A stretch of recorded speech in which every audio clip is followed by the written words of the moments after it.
Compared to a traditional approach like using calcium hydroxide for a long time or replacing MTA in a single visit, regenerative endodontic treatment provides a more predictable way to treat teeth.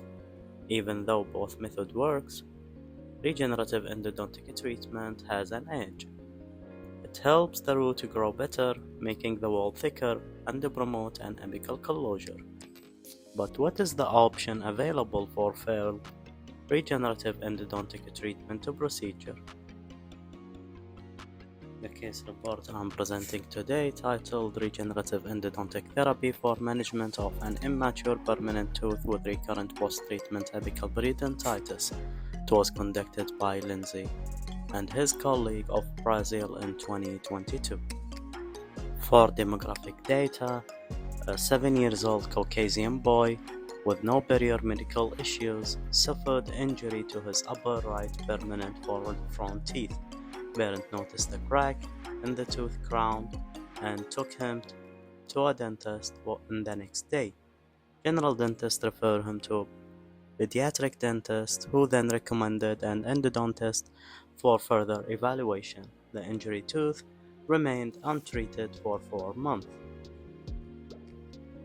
Clinical and radiographic evaluation confirmed the diagnosis of necrotic pulp with a chronic apical abscess. The treatment option has been discussed with the patient guardian and regenerative endodontic treatment was initiated. The treatment was done on 2 visits with bi-antibiotic-based medicament. After induction of bleeding in the second visit, a 3 mm of white MTA was placed over the blood clot, and the excess cavity was sealed with GIC and the tooth was restored with composite restoration.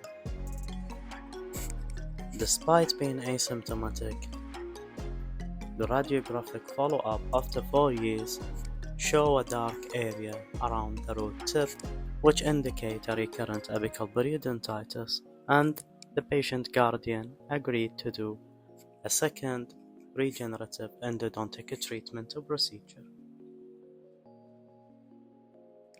On the second regenerative endodontic treatment, BC sealer and BC putty was used instead of MTA over the blood clot, and the tooth was restored with composite restoration. 6-month follow-up show complete healing, and the 2 years follow-up show a healed tissue and a dense barrier in the canal indicating complete root formation.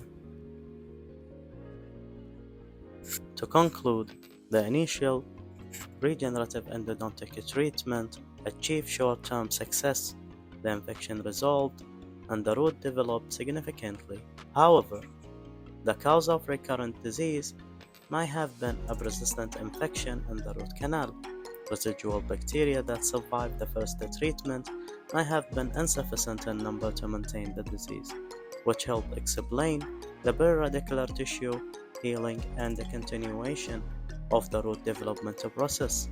Residual bacteria that survive the effect of irrigation and antibiotic medication may have occurred in dentinal tubule, canal recess, ramification, and a prepared wall, especially in the tooth not subjected to root canal instrumentation.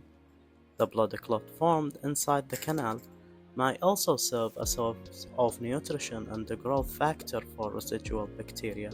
Over time, these bacteria have overcome the host defense in the newly formed intracanal tissue to reach numbers that were again sufficient to cause the new periradicular inflammatory region. And thank you.